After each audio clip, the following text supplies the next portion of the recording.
Now it's time for all things mental health with your host, Dr. Nicholas Goodwin. Come on in, take a seat. All are welcome here. It's Health Café Radio. It's been a while, so how the hell have you been? What's up? This is Nick Goodwin here, Health Café Radio. What's up, man? What's going on? I got DJ Aaron, DJ A-Train, right? That's your no. Yeah. that felt a little just hard. You need a new DJ name, maybe. It doesn't work with No, A-Train. I don't want a DJ name. My kids would disown me. I'm too old for a DJ name. I feel like most DJs I know are like, you know, they're getting a little older. I think they try to look cool maybe with their, you know, their camo baseball hats and their green sweatshirts. Are we talking about my mental health issues today? Is that what we're doing That's right, man. today? The A-Train's mental health issues? Yeah, we're going to do an analysis here. What's up? My name is Nick. I'm a psychiatric nurse practitioner. I'm here with my good friend Aaron Tilbury. And I'm just trying to facilitate some banter. So that way people are like, oh, if they're interesting inherently, then maybe they're also going to stay interesting the whole time. So I wanted to sound off the cuff. And You're a pretty interesting guy. I appreciate that. So that's why I brought my unscripted banter here for us. Okay, here it goes. Welcome to the first ever Health Café Radio show. That's right. Welcome. Hey, Aaron, it was my birthday the other day. Do you know that? It was like a month ago, actually. You got me. You didn't know that? That was like a month ago. Actually, I think I saw it on Facebook. Yeah. I turned 30. Can you believe that? You look 30 now. Yeah. You look 30 You think now. I look 30 now? You look 30 now. I was gonna say because I kind of have a Jesus look that a lot of my patients say because I got the long hair and a beard. I mean, I don't think I probably look like what he would have looked like. I'm a white dude, but I kind of like the Anglo-Saxon versions, but maybe a little thicker. You are a stockier Jesus. I kind of like Jesus would look if he lived into his 40s. I think he'd be more tan. He'd be tanner. Yeah, I agree. Not that you. I mean, this is coming from me. Right. I mean, you've got a nice olive complexion. I guess. Okay, I appreciate that. Well, it's not really olive. No, it's I think not. Jesus would be olive complexion. He'd be much darker. I got two more of these Jesus jokes. Okay, I kind of look like Jesus would look if he turned water into wine, and then he just made that his whole thing. Kind of like a wino Jesus. I thought you were going somewhere different with that. Where did you think I was going with that? I thought you were going to say, I would look like Jesus if he turned water into wine and then drank it all. And then drink it. And I was going to laugh. I was going to guffaw loudly. That's so much funnier of a joke. Well, I wish that we could go back. I'm here all hour, ladies and gentlemen. All right, I got one more. I'm going to really milk this. Okay. I look like Jesus would look if he turned the bread and he multiplied the bread and the fish, and then he opened up a Chick-fil-A on the Nazareth River. Do you get it? Do you get that joke? Is there a Nazareth River? Is that a thing? Well, I know Chick-fil-A is a thing, and I know that there are rivers like in that area. I don't know if there's one named the Nazareth River. Yeah, Jesus from Nazareth. But I'm pretty sure the one that you probably mean, and it would be funnier if you used the name, would be the Jordan River. Jordan River. All right, let's restart. No, I'm just kidding. I'm not going to restart. The joke was like a B+, maybe a B- joke at best. An interesting thing, though, is Jesus turning the water into wine. And I'll kind of give some context as to why I'm diving into this first. But Jesus turning the water into wine, I mean, it's a cool concept. And I think that community back then and this family element with the celebration, the fact that Jesus fostered that by continuing the party and continuing the celebration because community is so important. And like I'll try to transition later very subtly, community is very important for mental health and for our own personal mental health. Yes, it is. But that's such a cool and powerful statement. But I also, people back then, a good majority of their caloric intake probably would have come from wine. It could have been like 40% from wine. And so there's a big element where he was also just feeding them, right? He was, again, meeting their basic needs here so they didn't, starve or whatever. Wow. So it always sort of breaks down. It's always very fundamental for him. It's always very... It's just its basic needs, and sometimes I think we lose that a little bit. We try to make it about a lot of other stuff. So, kind of subtly transitioning, I'm a mental health. I'm a psychiatric mental health nurse practitioner. I've worked in mental health for like 8 years. I've been a psychiatric mental health nurse practitioner for 1 year, and so I'm really excited to use this platform to talk about my experiences and also bring on some people that I know have some really great things to say. And kind of the place that I want to start is I kind of want to start with the spirituality of healthcare. And as a nurse, especially as a mental health nurse, I've really seen how important the spirituality of mental health and the spirituality in health is. And so, but it's a hard thing to broach. It's a hard topic to bring up, especially as a nurse in having my own clinic, is being a Christian has so many connotations. And I know this is similar, a little bit similar to what you guys want to do as Jonah Project. We're Christians who work in this, but I'm nervous to advertise me as a Christian nurse practitioner. And that might be a maturity thing, but it's got so many. I mean, like, being a Christian is kind of like a third date conversation, right? When you get to know someone, you're hanging out, and then you hang out a couple times, you're having a good time, and then maybe at the third time you're like, hey, I've really enjoyed hanging out with you, but I got to tell you something. I'm a Christian. Is that a deal breaker for you, Aaron? No, it's interesting. I'm and I'm kind of a different cat. Yeah. Oh yeah, big time. But and I do not mean that. No. Positive or negative, man. Yeah. You know what I mean? Just different. And I don't even know if it's a different view or different opinion. No. I think what you're saying is absolutely true. Right. But there's a little bit of that makes me melancholy. No, I think it is, and I think what I know with you is, and I even told you this earlier, I can't be in a room with Aaron Tilbury without talking about Jesus. There's just no way, right? And I think that's the case where you bring up your security in that is profound, and the difference you've made in that is huge. And I think that, like I said earlier, I think it might be a maturity thing. But there's definitely been a couple times where I'm like talking about, oh yeah, I went to church and we did this, and then somebody like I'm talking to that maybe I've known for a while didn't realize that I was a Christian, and so then they're like, oh, Nick, I didn't realize that you were a man of God, right? And then you sort of start to panic because you know the next thing that out of their mouth is going to be the most obscure theological belief that them and their church have, and they'll be like, Nick, I didn't realize that you were a Christian, so that means that you were baptized in the name of the Father and the Son and the Holy Spirit? Because you know, Nick, that the Bible says that you need to be baptized, right? And you just hear, like, it's sort of like this, they're spelling out the most obscure thing. They're like, everybody in our church is baptized by the name of the whole, and it's just like, oh, I don't know. It attacks me. And so I've had to spend a lot of time on this. I've had to spend a lot of time defining, how do I reconcile these concepts? How do I put these two together? Especially when I started getting into mental health. When I first got a job at the state hospital as a psychiatric nurse, with my background as a Christian and all the things that I've learned, how do you come into a situation like that with believing that Jesus healed people miraculously, that they cast out demons, and we all believe that's the case, but then in a practical sense, like I'm praying for my people, but I'm not watching their blindness go away. I'm not watching their lameness go away. I'm not watching their mental health issues miraculously dissolve. And so I've really had to sort of spend time on this and try to understand really what I did believe and really how this is going to affect me spiritually, so I can be there to spiritually help other people. I don't know. What do you ever hear about that? You ever think about that with like a state hospital and like the demon possession thing? We had a nurse that when people would be... Well, I haven't worked in state hospitals like you have, so not in that context. I will say this: there's a good friend of ours that I remember being at his brother's house one night having a glass of wine with the family, and I get a call from my buddy Tony. Yeah.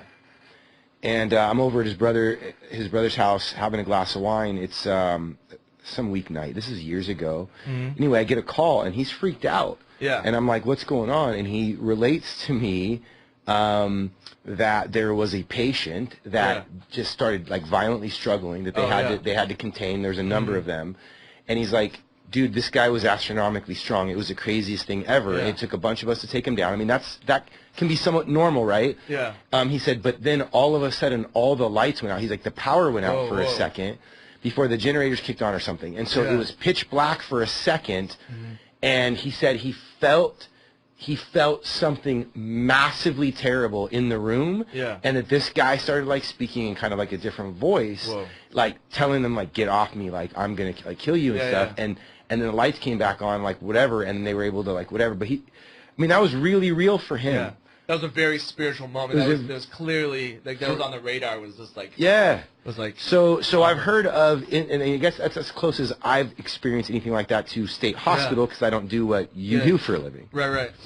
But I think that a lot of times, and that's such a great example, because a lot of it feels like, I think that if I was back there with Jesus, with the things that they're describing people doing, is that what's going on here? And there were people that I worked with that really felt that way. And so sometimes, when someone's being very violent and you're, having maybe to physically stop them from being violent or potentially trying to have them take medication, you're thinking, is this the wrong approach? Should I be trying to cast, a demon out here, which, would be quite the scene. And we've had people who are at the hospital where their family would bring some sort of pastor or their sort of deacon or whatever to come and try to cast the demon out of them, and we would spiritually we would definitely let them.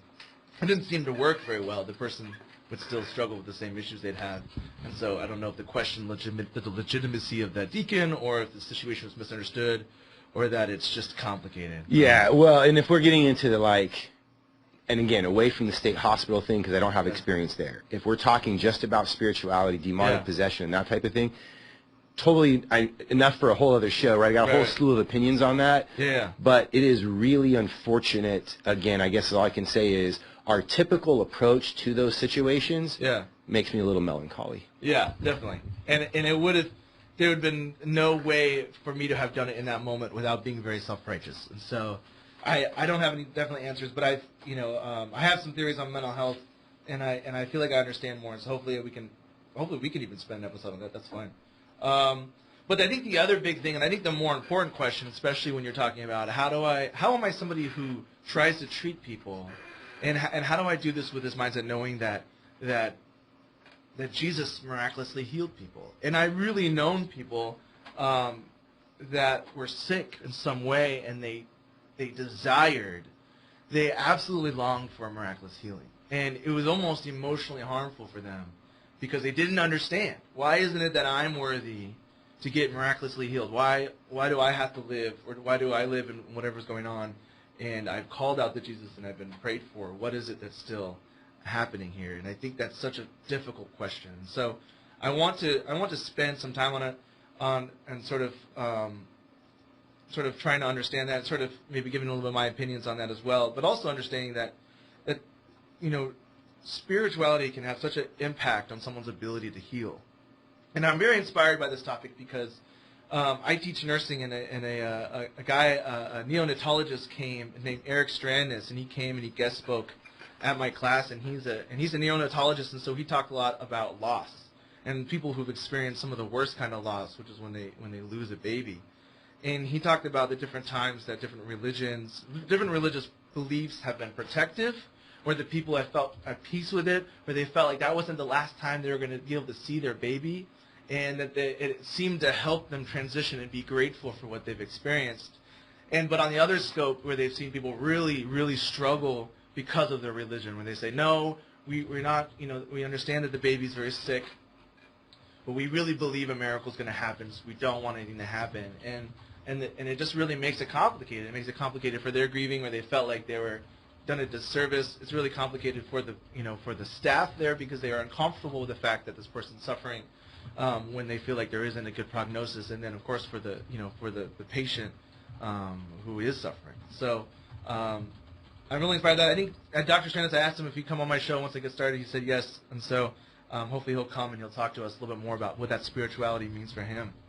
This spirituality topic for me, again, the reason why I'm focusing on the Christian nature of it is because that's really my background and my purview. And this is sort of going to be honest as to my own journey as to finding what that spirituality was. But it's not something that I'm interested in pushing on any of the clients that I see, and it's not anything that I can even think about ever really talking about clients as a nurse practitioner. And I feel like if this sort of helps people inspired who come from other spiritual backgrounds and have other faiths, I'm talking about Jesus because I just know a lot because I just learned about him. But I mean, I would love to have the same conversation about healing in a different tradition or a different culture or a different religious leader, especially with somebody who knows what they're talking about, to come on and say, hey, this is what I've seen, my religious faith in my community. This is how I've seen healing impact in a positive or negative way the people that I've worked with. And so I'd love to have that conversation, but it isn't necessarily the background or the information I have.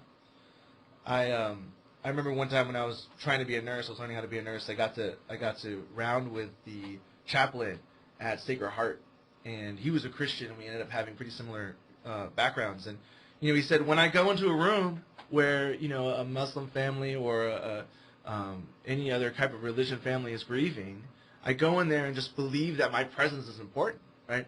And that I'm going to help them with this healing process. My role is not to go in there and try to say, well, I understand this is your background, but you understand that Jesus is the one true. I mean, there's nothing about that he wanted to do. It's him going in and meeting people where they're at. And that's really my heart, too, is for people to come and for me to be able to meet them where they're at. I just want to sort of emphasize the importance of spirituality. And honestly, I think I want to get better at being in tune to people's spirituality, because I think my Christian background has almost jaded me. Like, I'm almost afraid of it. That's what I even joked about earlier.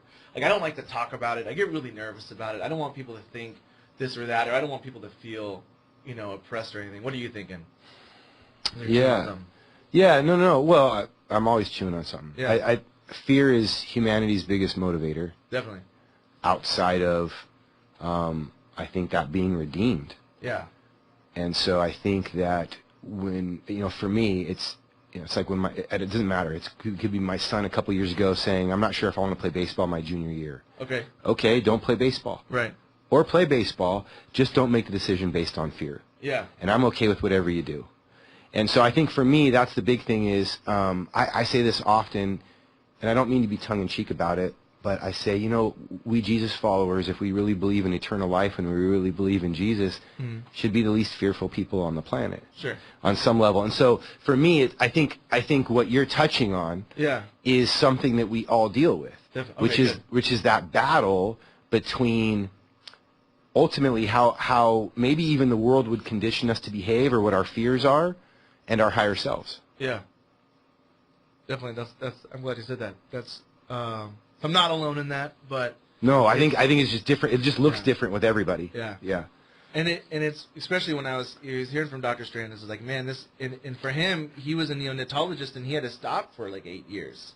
And that's just how tolling it was. And so I just think that the answer to a lot of these issues is spiritual health. How can we be spiritually healthy? And I really, I'm really wanting to learn from different people and wanting to see what they're doing. So I'll back up a little bit and just kind of talk about what my journey's been like when, and really what it's meant for me to be a spiritual person and to want to be, in tune with that. And so a lot of it came down to trying to understand, what do we actually believe about the Bible, and really what did Jesus do that I can emulate, right? We want to be, the term Christian, we want to be like Jesus. We want to be Christ-like.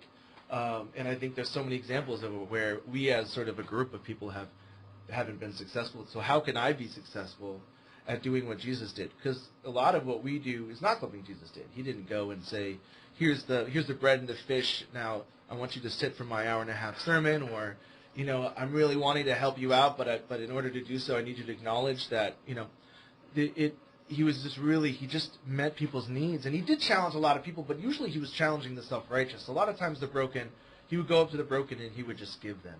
And in the story we're going to talk about, sometimes he even says, what is it that you need from me? What do you want me to do for you? And they said, this is what I want, and he gave it to them. Right? Actually, on my show, I just recently talked about the widow who comes to Elisha in 2 Kings chapter 4 and says her sons are going to be taken as slaves, and his response verbatim, right, is, what do you want me to do for you? Yeah. That's, I need you to know. I need to know. Yeah. And it's interesting, by the way, and I don't want to spend time, because I talked about this obviously on my show, but it's interesting with what you just brought up in terms of why spiritual health is an important foundation and base for health, period. Yeah. Because then he says, what do you want me to do for you? And then before she can even answer him, he says, what do you have in your house? And so I talked about, right, that push for him to go like, what are you already equipped with? Oh, dope. Okay. What do you already have? So I just feel like you kind of touched on that a little bit with you know, if we don't examine what we're already ourselves bringing into the equation, then maybe we haven't seen how powerful we really are, or maybe we also haven't seen the areas where we need healing. Where we're capable of, What we're capable of. And that's a good direction, kind of where I do want to go. And I think that, you know, when we talk about what's happened to the mental health people who struggle, what we do with them is we kind of don't know what to do with them, right? I talked about being an institution. It's just that. We say, okay, these people can't be in society right now. They need to be not only institutionalized, they need to be non-visible, right? Or what we see, you know, when we see homeless people walking on the street, right? There's mental health issues there, man. And I don't even want to look at them, right? My eyes are straight forward. I do not want to see them. We don't want to see them, right? And so what have we done with this populace of people? What have we done as a population, right? We've cast them outside of the walls of Jericho, like in the story I want to talk about. But there's also this unearthed potential. Who are these people, right? Who are these wonderful people that were made by God that have skills and talents and capabilities? And we talk about all these problems we have in society, and what are these people capable of, right? Who do we lose out in our society when we tell these people, you don't get to participate? We don't have any room for you. That's a big one for me. I just recently, just very quickly, I have been trying to connect with someone that could give more information on this. But years ago, I was turned towards a study that was done that talked about.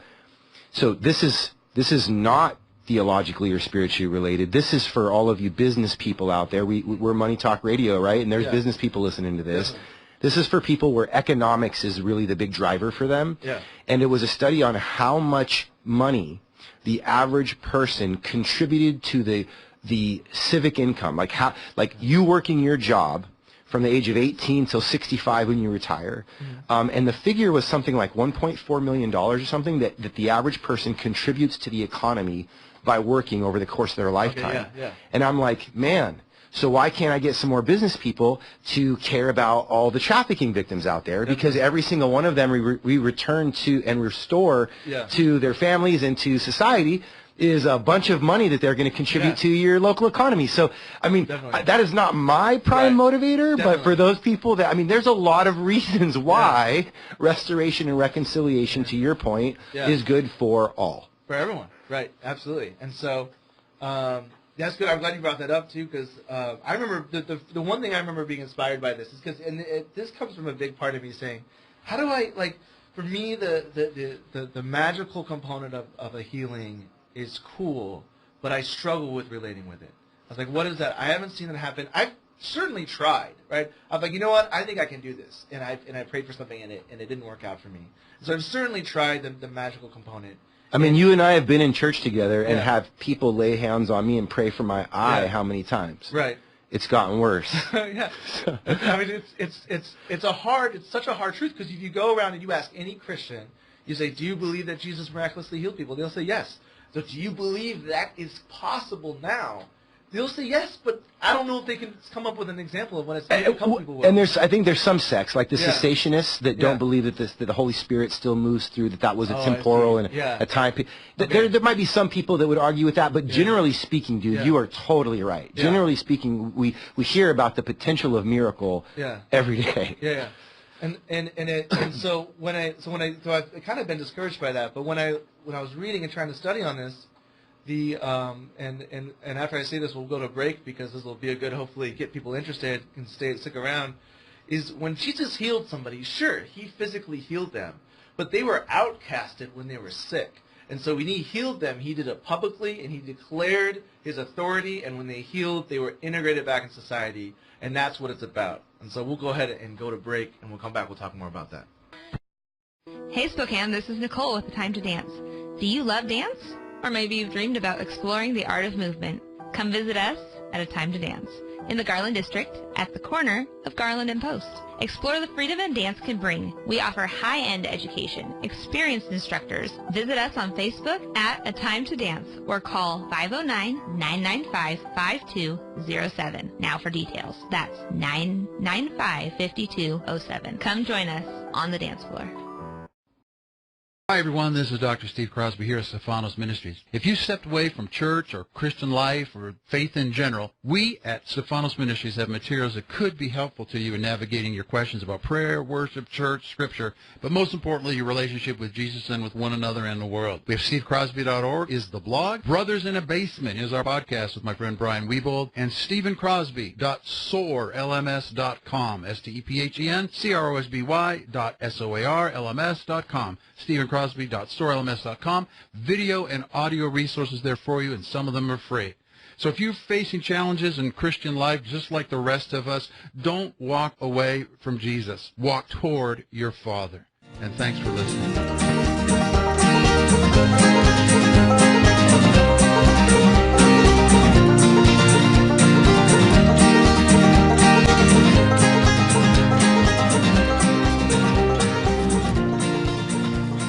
Welcome back to Health Café Radio here on KSBN 1230. We've been talking about the spirituality of health issues, including mental health issues. This is Nick Goodwin, your host, psychiatric nurse practitioner. This show is all about mental health, and I wanted to start off talking about the spirituality component of it because it's so important, and it's something that really something that influenced my career as a mental health specialist very early on. And if you didn't hear the last sentence I said, we were talking about Jesus right now. And we're talking about Jesus because that's my background. I'm interested in spirituality as a whole, but I feel like it's important for me to sort of give some context into sort of where I came from and sort of my goals as a nurse practitioner. And one of the things that really inspired me to really keep going as a nurse practitioner and really help people is the fact that when Jesus healed people, he healed them physically, right? But he also healed them like psychosocially. Like when somebody that Jesus needed to heal, there was a social outcastedness to that issue, and Jesus was able to use his authority and his respect as a rabbi to go and heal them. And when he did it publicly, the scriptures always said, and then the people saw it and they praised God, right? They acknowledged this healing. And then sort of what's not in the story is the person being able to reintegrate back in society because he was publicly affirmed as being healed. And that reconciliation is such a huge part of what I get inspired by. And I remember the first time that I really thought of it, I immediately thought of what you guys were doing at Jonah Project. It was immediately like, this is exactly what Jonah and Aaron is doing with these trafficking people, these survivors, is you're taking them out of their outcastedness, and you're saying, welcome back to society. You know, you have an opportunity to be healed here in the same way that Jesus would have done it. And so that's immediately what I thought. I know I told you that before. Well, I mean, I appreciate that, and I completely agree with you. I mean, time after time, right, Jesus heals somebody, yeah, and the next step is I mean, we've talked about this, you and I have before. Theology is most powerful when it's functional. Definitely.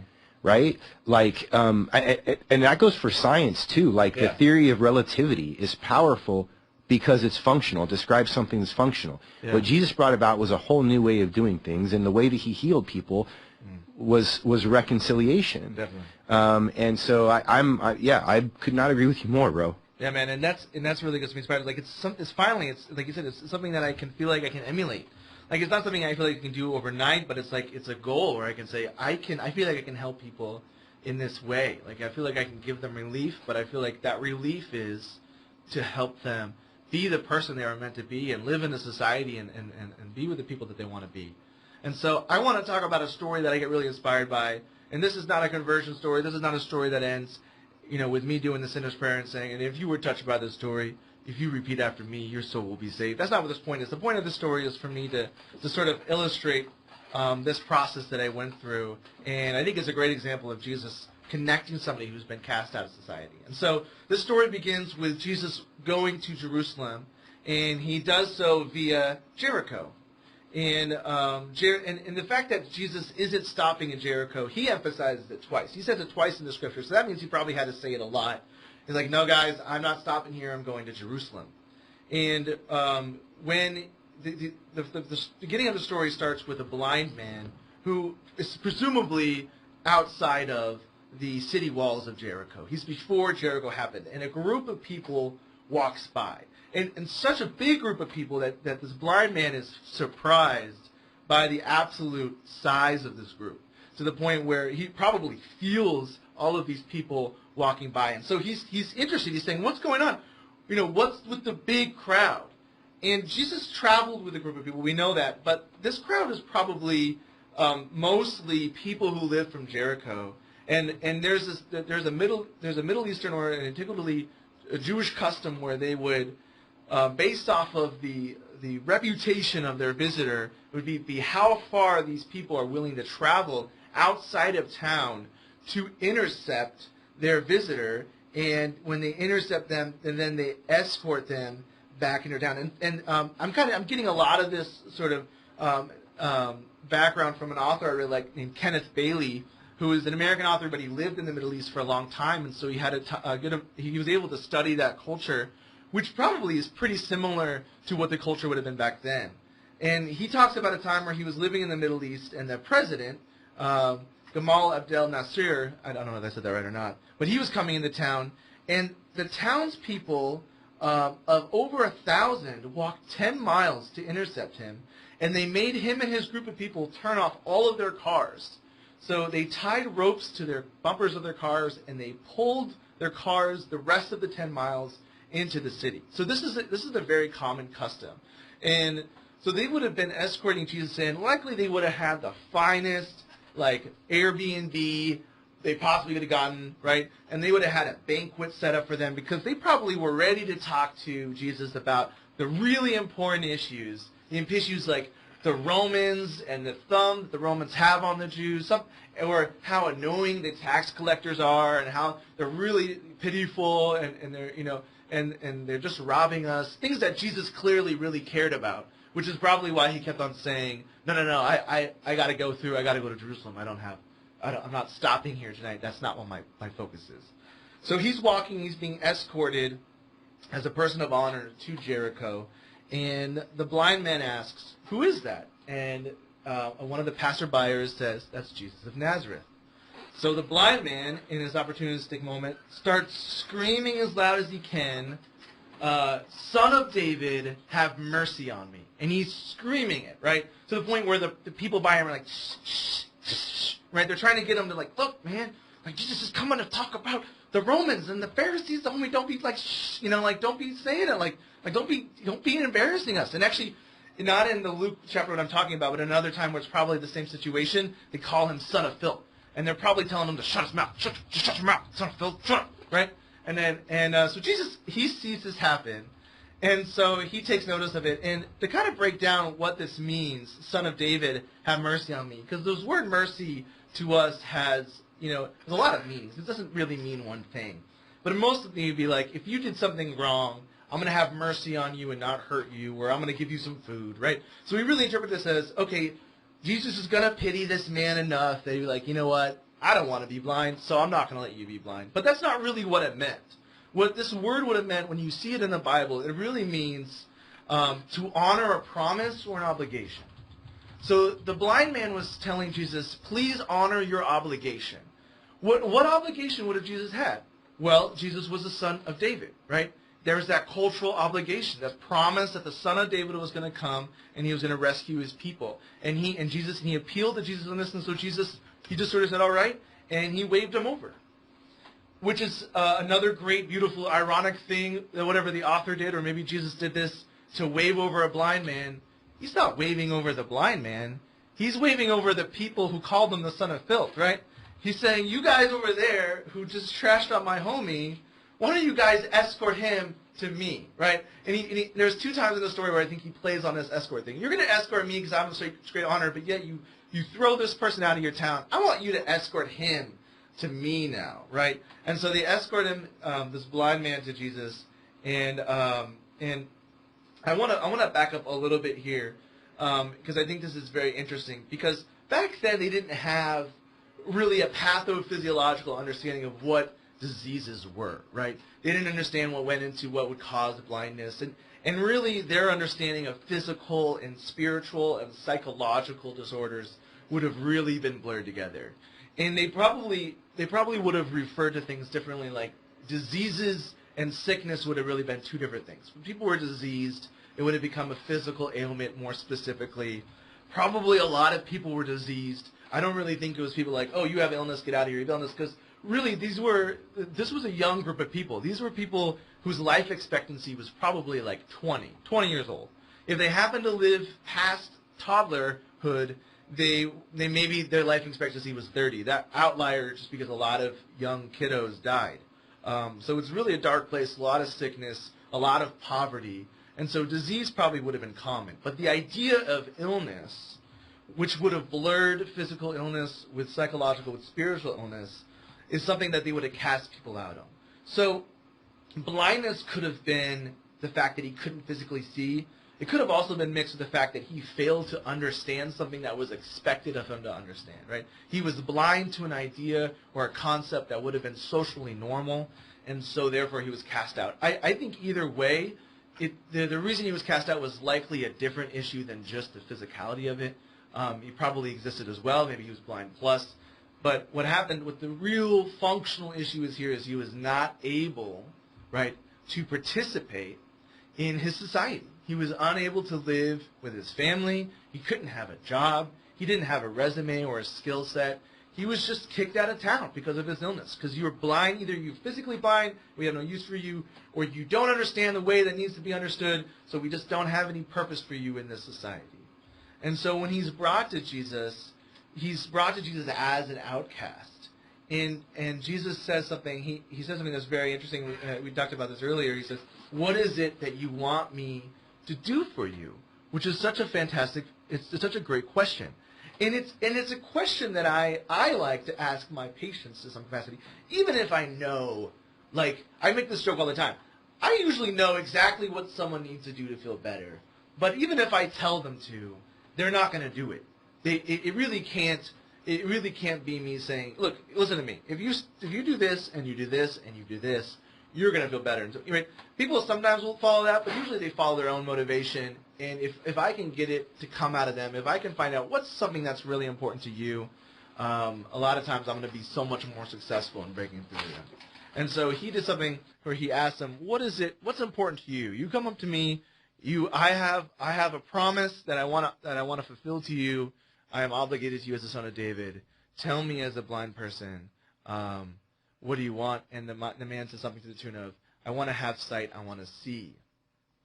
The Kenneth Bailey, who I brought up earlier, he, like I said, he lived in the Middle East, and there's a population of Christians in the Middle East that are kind of a big minority of people, and they have their own translation of the Bible, which I imagine would be pretty similar. I mean, because they speak Arabic, and it would be more similar to Aramaic than English would be. But they kind of embellish that a little bit, even though it's not in the original translation. They say, "I want to see you," which I think it's definitely more better. It's a more personal, and it's a very beautiful thing to say, where he says, "I want to see you." And that might speak a little bit more to that social issue that was there, rather than I just want to see and have the literal issue of sight resolved. But I really want to understand and comprehend. I want to fully understand and see you. And so there might be a little bit of change in heart there as well, if his people cast him out because he failed to see things a certain way. Yeah. Which was this the healing with the mud in the eyes, or this is the laying of hands, or with the? No, there's no mud in the eyes. He just says, okay. and he healed them after that. Okay. Yeah, there's obviously not just one time that he healed somebody. I couldn't remember. Yeah. And he says to him, "Receive your sight. Your faith has saved you." So, and immediately he received his sight and followed him, glorifying God. And all the people, when they saw it, gave praise to God. And so, I mean, that speaks to that second part of it, where it's just like, Jesus, I mean, he had to leverage his reputation here, in the sense that, even if no one believed what happened, this person was not, a well-reputed man, this blind man. So if Jesus healed him, but there was no one believed that happened, then it wouldn't have functionally happened, because he wouldn't have been welcomed back into society. The fact that they praised God and that the man was able to follow them back into town, right, shows that that this is a practical healing. There's something that is very hands-on here, in that Jesus was able to he was able to reintegrate this person back into society, and that people bought into that, which is not something that I can say, oh, I like to emulate that. I'm going to be able to go tomorrow and if I want to try to translate this to people who feel disenfranchised from their society, which I really have talked to a lot of people like that. And I'm not just talking about institutionalized people. I'm not just talking about people who are homeless, right? I'm talking to people who go to a job 5 days a week. I'm talking about people who go to their Christmas parties, that go to Thanksgiving, right? And they talk to people and they go to coffee with people, right?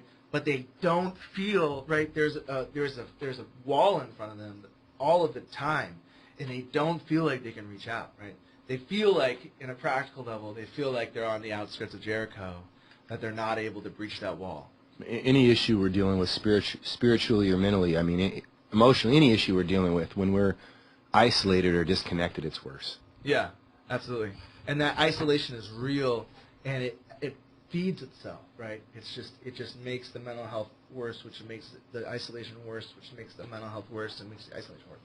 And I'm not saying that I don't want to also go out and try to help, the homeless people too feel reintegrated, but I'm just saying this is such a big issue. This is a community level issue. This isn't a one person, one nurse practitioner who has, that it's just not even an all the nurse practitioners in the world issue. This is a community people issue, right? This is a heart issue that we have.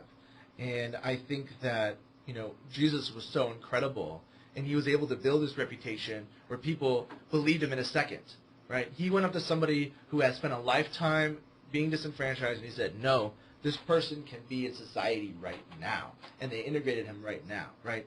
And I don't know, that's a hard thing to do because you have to get a lot of buy-in from things, and it's a structural change. Well, I think it speaks to something else as well. I don't want to go off on too much of a tangent here and take you off track, but there are so many times where as human beings, we're simply waiting for permission. Yeah, okay. All right. I dig that. Especially when it comes to freedom. Definitely. We're waiting for permission to be free. Yeah. But that ain't freedom, bro. Yeah, that's not freedom. Or I also think there's so many times where that we've somehow owned this, this captivity of ours, right? We somehow deserve it. I think in a way it justifies what we've gone through. Well, definitely. And in the case of historically with that blind guy, absolutely, right? The culture, everything would have been, you or your mom or dad, somebody sinned that you were even born like this, right? That one of the, in John 8, the disciples asked Jesus about that, right? So absolutely, that would have been the permeating thought culture. There wasn't a different paradigm that time. And then when Jesus asked him, he said, what do you want me to do for you? That's such a great question because it's sort of like, do you really want this, right? And back then, or even, I don't know, in Middle Eastern culture as well, but we can find parallels now in our society. You have, it can be a full-time career to be, kind of a beggar or to be in that situation. And at least back then, there would have been the idea that if you want to be honorable, you will give of your money, right? You'll give part of your money. Well, who are you going to give to? You're going to give to the poor, right? We have, a lot of wonderful organizations you can give to the poor, but they didn't have, Jonah Project back then, or they didn't have, the Catholic Charities that houses people, so you needed, as a poor person, it could be kind of your job to go stand out on the street, clanging your cup and saying, give to God, give to God, give to God, right? And so when somebody comes and drops change in your box, you can say, oh, praise be to you, humble servant, how great are you? And they can shower them with praises, right? It's a transaction there where they're, you're paying to get felt good for yourself, and they're able to benefit from that. But I think what that parallel is saying is that, even if you're living on outside the city and you're homeless and you're blinded, right? We've learned the upside to that pain.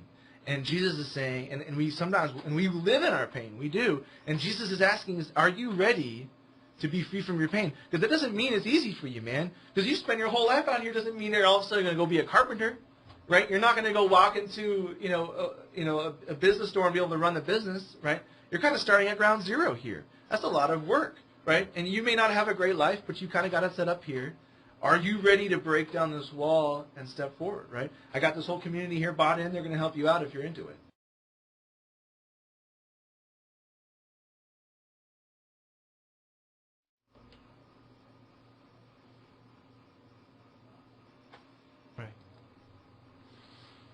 And that's the medicine, I think, right there, is the community, right? That's kind of where Jesus even says, and now it's in the community's hands here. And I feel like that's kind of where I wanted to come to with this story. It's sort of this understanding that this, the healing was miraculous. It's amazing that he got his sight back.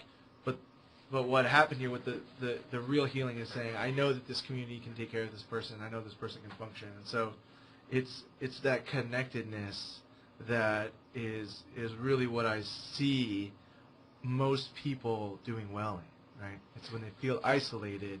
It's when you can connect them to somebody in a group of people where they start to feel better. One of the best TED Talks I've ever seen was the opposite of addiction is connection. Ooh. And I mean, it's just massive. I mean, the guy just dropped in massive science about how screwed up our care for addiction issues has been since like the 60s. Right. And so much of it was right us just believing that the opposite of something is what it's not, right? The opposite of addiction is sobriety. Right. No, the opposite of addiction is relational connection. Yeah. Because it's that isolation that people have to medicate. Yeah, right? Because it's terrible. Yeah, did you ever hear that one where he talks about Rat Park and that whole right, where they gave rats like heroin? Yes. When they were by themselves? Yes. And they would hit the button to give more and more heroin. More and more heroin. But if there were a group of rats in it, then they would leave the heroin. They were too busy like doing rat things and making babies and having fun and playing rat games and running their wheel It was when they were alone or massively crammed into small spaces. When that's even brought up the idea of when, people were in Vietnam where there's the serious amount of heroin use. But when they came back, it wasn't like everybody stayed addicted. A minority of people stayed addicted. Yeah. Everybody else who got back to their families, I mean, they had stuff going on, but the heroin use wasn't necessary anymore. Yeah. They weren't having to self-medicate that anymore. Yeah. And I feel like, this is where the spirituality plays a huge role. This is a huge piece of it because it's such a beautiful thing to use the word spirituality. It has, it probably has 100 different meanings for 100 different people, and that it's kind of like this non-intellectual thing that connects us in a way that we can't really describe, right? We have the people we're at work with, we have the people we live with, we have people at home, but sometimes these relationships can feel really two-dimensional. They can feel really like, yeah, I'm really friendly with these people, but do I even know their phone number? You know what I mean? Or, I love my family because they're my family, but I can only handle them 30 minutes at a time, which is things that I've always heard, right? One Thanksgiving every other year. That's it. That's all I can do. And so the spirituality, I think, adds to a quality of the relationship that is necessary to just function. You have to have these deep, meaningful relationships, and the spirituality of it can really thicken that layer and can really make it meaningful, where it's more or less like, okay, if I need to go help somebody right now, I don't know if I got the time to, right? I got all these things I got to do. It's really not convenient for me.